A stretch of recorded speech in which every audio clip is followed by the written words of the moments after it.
13장까지를 매일 우리가 읽어가면서 오늘 묵상의 주제가 있는 본문 요한일서 2장 15절부터 17절입니다.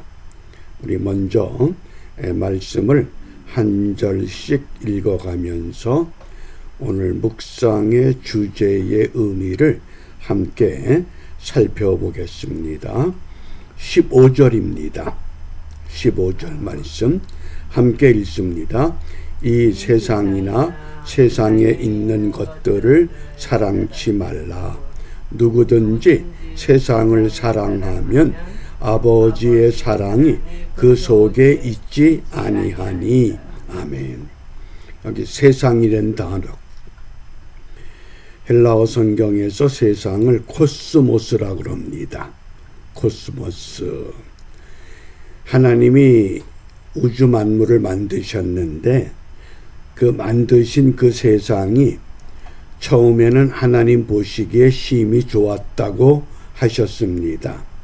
그런데 하나님의 형상대로 지음받은 아담과 하와가 하나님의 명을 거역함으로 인해서 그 좋은 세상이 죄가 들어오게 됩니다. 죄가 들어와서 사람들이 번성하면서 계속해서 죄는 자꾸 쌓여갑니다.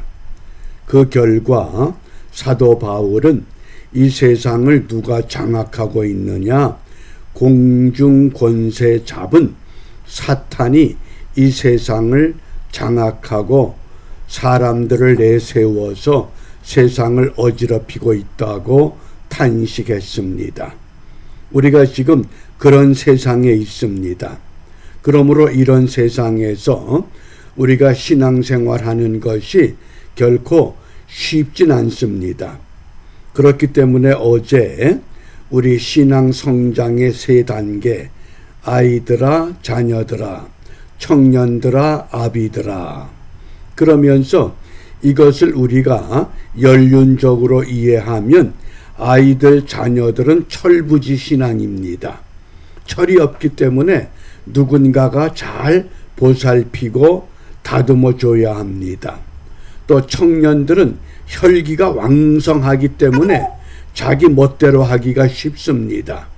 이런 신앙을 누가 관리해야 됩니까? 이 아비들이, 어른들이 이 신앙을 잘 관리해 줘야 합니다. 왜? 공중 권세 잡은 사탄의 세력이 우리를 휘두르기 때문에 그렇습니다. 그러면 세상으로 쫓아온 것을 무엇이라고 하셨나? 세 가지를 말씀합니다. 육신의 정욕, 안목의 정욕, 이생의 자랑이다. 16절 말씀을 우리 함께 읽어봅니다. 이는 세상에 있는 모든 것이 육신의 정욕과 안목의 정욕과 이생의 자랑이니 다 아버지께로 쫓아온 것이 아니요 세상으로 쫓아온 것이다. 공중 권세를 잡은 사탄이 사람을 유혹해서 하나님의 형상을 드러내지 못하고 사탄의 욕망을 분출시키는 이러한 일을 감행하고 있다고 말씀합니다. 성 어거스틴은 이 육신의 정욕, 또 안목의 정욕, 이생의 자랑, 이것을 어떻게 해석했느냐? 육신의 정욕은 사람의 이 감각을 통해서, 안목의 정욕은 호기심을 통해서, 이생의 자랑은 교만과 칭찬의 유혹에 의해서 사람들이 무너진다고 설명을 합니다. 그러나 창세기의 말씀을 보면 아담과 하와가 어떻게 이 세상으로부터 쫓아온 육신의 정욕은 무엇이었습니까? 동산 중앙에 선악을 알게 하는 나무의 열매를 볼 때에 참 보암직하다. 보면 볼수록 맛있어 보이는 겁니다. 보는 것에 의해서 마음이 끌리는 것, 그것이 바로 이 안목의 정욕입니다. 다윗이 왜 밧세바와 잘못된 길을 선택합니까? 잘못된 선택을 할 수밖에 없도록 궁중을 거닐면서 밧세바가 목욕하는 것을 자꾸 봤습니다. 그러니까 보면 볼수록 사람의 눈은 참 묘합니다. 보면 볼수록 마음에 담기 시작하는 겁니다. 그게 안목의 정욕이라고 하는 보암직하다. 그리고 그걸 자꾸 보다 보니까 육신의 정욕에 이끌립니다. 먹음직스러운 겁니다. 보면 볼수록 먹고 싶어집니다. 그게 아담과 하와가 이 세상으로부터 쫓아온 것에 미혹을 받는 과정이었습니다. 그 다음에 이생의 자랑은 뭐였습니까? 사탄이 유혹합니다. 저 열매를 따먹으면 자, 보암직도스럽지 먹음직도스럽지 저거 따먹으면 너 하나님과 같아져. 탐스러운 모습이 된 겁니다. 야, 정말 탐스럽다. 그것이 세상으로 쫓아오는 세 가지 통로라고 하는 것. 그렇기 때문에 우리가 창세기 3장 6절 말씀을 잘 관찰해야 합니다. 여자가 그 나무를 본즉 먹음직도 하고 지혜롭게 할 만큼 탐스럽기도 한 나무가 됐다. 보면 볼수록 호기심이 생깁니다. 어떻게 저렇게 먹음직스러울까? 자꾸 그러다 보니까 따먹을 수밖에 없는 이러한 유혹을 오늘 아담과 하와가 무너지고 만 것처럼 오늘날도 마찬가지입니다. 현대인들이 즐겨 사용하는 휴대전화, 유튜브 동영상 보면 볼수록 그것과 연관된 것이 계속 올라옵니다. 왜? 자꾸 보면 볼수록 호기심이 생기고 그것 따라하고 싶고 그대로 살고 싶은 욕망, 그것이 바로 육신의 정욕, 안목의 정욕, 이생의 자랑이라고 하는 그 통로와 우리를 같은 길로 유혹하고 있습니다. 그렇기 때문에 우리가 어떤 삶을 살아야 됩니까? 그래서 생명을 항상 잊지 말아야 됩니다. 영어나 일본어나 한국어는 생명이란 단어가 하나밖에 없습니다.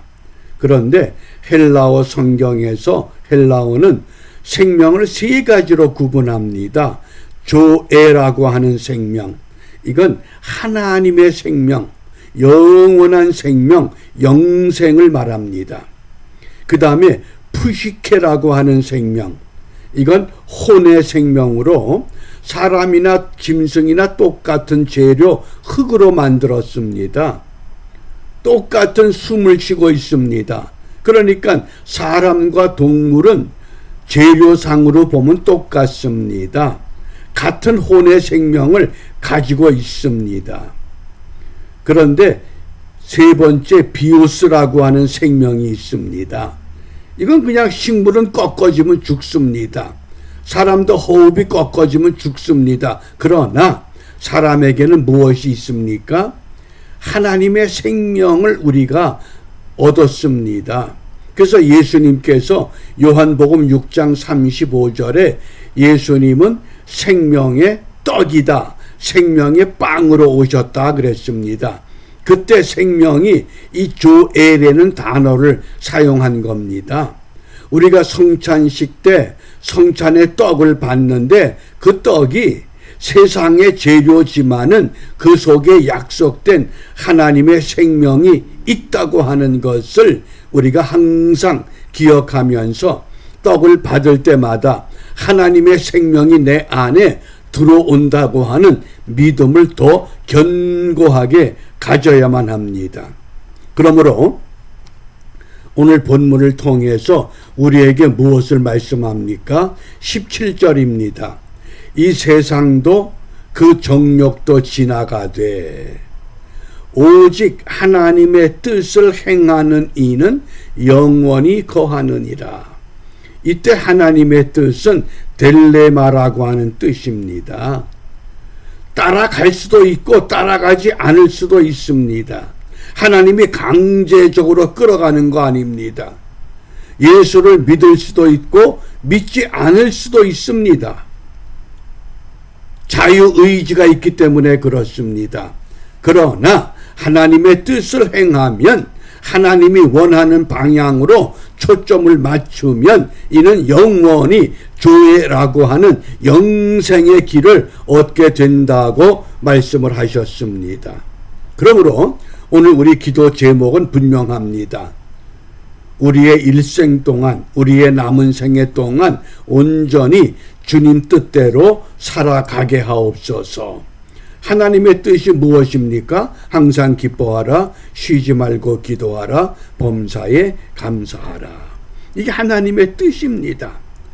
어려운 것이 아니라 이 말씀대로 순종하면서 오늘 우리는 조에라고 하는 영원한 생명을 약속받았기 때문에 이 생명을 잃어버리지 않기 위해서 주님 뜻대로 생활하는 일에 승리하는 우리 모두가 되시기를 바랍니다. 기도하겠습니다.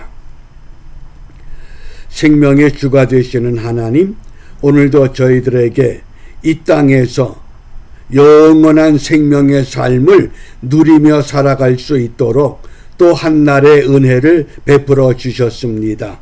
우리가 받은 은혜 헛되이 받지